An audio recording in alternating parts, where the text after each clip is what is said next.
Um, Now we are going to see investment funds, mutual fund.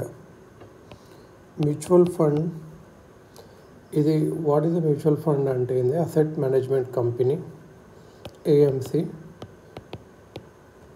NBFC,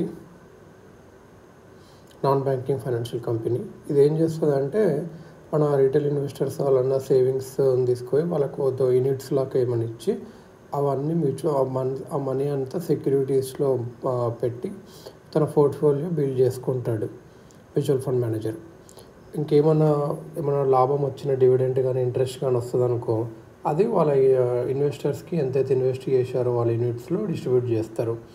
investor face entry load అంటే మనం join కావడానికి కొద్ది fee, exit load quit కావడానికి ఒక fee, SEBI regulates చేస్తుంది ఈ ఫీజుని. Due to low deposit rates in బ్యాంక్స్లో డిపాజిట్ రేట్ తక్కువ ఉంది, పీపుల్ ఎక్కువ మంది మ్యూచువల్ ఫండ్స్లో పెడతారు. కాకపోతే ఐఎల్ఎంఎఫ్ఎస్ క్రైసిస్ వల్ల, కరోనా వల్ల ఇప్పుడు మ్యూచువల్ ఫండ్స్ కూడా అంత ఎక్కువ లిక్విడిటీగా లేవు. Market subject to market risk అన్నట్టు. సెబీ టెక్నికల్ గైడ్లైన్స్ పెడుతుంది మ్యూచువల్ ఫండ్స్కి కూడా. మ్యూచువల్ ఫండ్ ఇంకా type of different ESG mutual funds అని ఉంటాయి. ఎన్విరాన్మెంటల్, సోషల్ అండ్ గవర్నెన్స్ ఆస్పెక్ట్స్లో అంటే కొంచెం గుడ్ పర్ఫార్మెన్స్ ఉంటాయి కదా, ఎన్విరాన్మెంట్కి సంబంధించినవి, సోషల్కి సంబంధించినవి, గవర్నెన్స్ సంబంధించిన ఆస్పెక్ట్లో. షరియా మ్యూచువల్ ఫండ్ అనేది ఇది ఇస్లామిక్ షరియాలా అని ఫాలో అవుతుంది. అలా ఆల్కహాల్లో కానీ, పోర్క్లో కానీ, గ్యాంబ్లింగ్లో కానీ పెట్టారు. మ్యూచువల్ ఫండ్ ఏంటంటే ఎస్ఐపి. ట్రెడిషనల్ మ్యూచువల్ ఫండ్ ఏంటంటే క్లయింట్స్ వాళ్ళంతా అమౌంట్ ఒకటేసారి పెడతారు. సిస్టమేటిక్ ఇన్వెస్ట్మెంట్ ప్లాన్ ఎస్ఐపిలో ఏంది అంటే క్లయింట్ స్మాల్గా ఎవ్రీ ఫిక్స్డ్ ఇంటర్వెట్లో మంత్లీ కానీ అట్లా ఇస్తూ ఉంటారు. Equity linked savings scheme, ELSS అంటే ఈక్విటీ లింక్డ్ సేవింగ్స్ స్కీమ్. ఇది ఏంటంటే sub type of mutual fund. Money is locked for 3 years. 3 years lock అవుతుంది. అండ్ ఇన్వెస్టెడ్ ఇన్ ఈక్విటీస్, షేర్లో ఇన్వెస్ట్ చేస్తారు. And invested in equity shares or equities అని ఒకటే. It's eligible for set income ట్యాక్స్లో దీనికి కొంచెం బెనిఫిట్ ఉంటుంది. ఈఎల్ఎస్ఎస్ అంటే 3 years లాక్ అవుతుంది amount.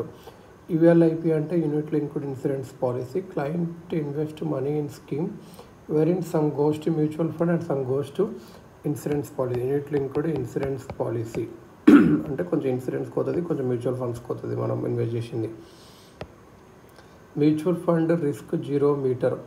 SEBI requires mutual fund company to disclose how much risk ఎంత ఉందో లేదో అది మ్యూచువల్ ఫండ్ చెప్పాలి.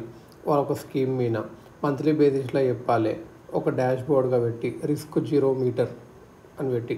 అందులో 6 categories ఆఫ్ రిస్క్ ఉంటాయి.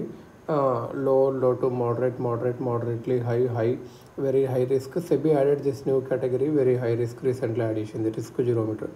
ఇది ఇన్వెస్టర్స్కి వాళ్ళు డిసిషన్ తీసుకోవచ్చు ఎంత రిస్క్ ఉంటే దేంట్లో పెట్టాలి అని చెప్పి అదన్నట్టు. Back stop entity SEBI proposal for stressed mutual fund. Mutual fund invest client money కొన్ని షేర్స్ బాండ్స్లో పెడతాయి. ఒకసారి ఏంటంటే స్కామ్ వల్ల, బ్యాడ్ న్యూస్ వల్ల ఏమవుతుంది అంటే ఈ బాండ్కి లెస్ లిక్విడ్ అవుతాయి. ఇప్పుడు ఫర్ ఎగ్జాంపుల్ ఒక mutual fund Vodafone share, spice jet share అనుకున్నాను. ఆ కంపెనీస్ అప్పుడు మంచిగా రిటర్న్ ఇవ్వలేదు, మంచిగా రిటర్న్స్. సో అప్పుడు మ్యూచువల్ ఫండ్ ఏమవుతుంది, అమ్మేసి వెళ్ళిపోవాలనుకుంటాడు, కాకపోతే వేరే వాళ్ళు దొరకట్లేదు. సో అలా బాండ్ ఏంటంటే లెస్ లిక్విడ్ అవుతుంది. సో సెబీ ఏం చేసిందంటే బ్యాక్ స్టాప్ ఎంటిటీ పెట్టింది. Back stop entity or organisation పెట్టింది. బ్యాక్ స్టాప్ ఎంటిటీ ఏం చేస్తుంది అంటే కార్పొరేట్ బాండ్స్ని బై చేస్తుంది ఇలాంటి మ్యూచువల్ ఫండ్స్ నుంచి. సో దట్ వాళ్ళకి అంత స్ట్రెస్ తగ్గిపోతుంది, వాళ్ళు వేరే పని చేసుకోవచ్చు. సో మ్యూచువల్ ఫండ్ క్లయింట్స్ కూడా రిటర్న్ ఇవ్వచ్చు. సో అలా క్లయింట్స్ని కాపాడడానికి ఇంకా మ్యూచువల్ ఫండ్ ఎకానమీని బూస్ట్ చేయడానికి back stop entity or organisation పెడుతుంది సెబీ. బాండ్ బయింగ్ ఇన్స్టిట్యూషన్ ఒక బడ్జెట్లో 2021 ఏం చెప్పిందంటే secondary market provides liquidity to investors since he can sell existing shares and bonds and hand to others. Motivation to buy new shares or bonds ఉంటుంది primary మార్కెట్లో. అప్పుడు మంచి కొత్త కంపెనీ డబ్బులు దొరుకుతుంది, ఇలా ఉంటుంది. బట్ ఇండియాలో ఏమవుతుందంటే సెకండరీ మార్కెట్ ఫర్ బాండ్స్ అనేది ఇంకా డెవలప్ అవ్వలేదు. సో ఏమవుతుందంటే inadequate number of large players ఉన్నారు. Difficult to resale the bonds at right prices. Discourage investors from bonds, difficult for companies. So అలా ఏం చేయాలంటే కొత్త ఆర్గనైజేషన్ పెట్టాలనుకున్నారు ఇది అన్నట్టు.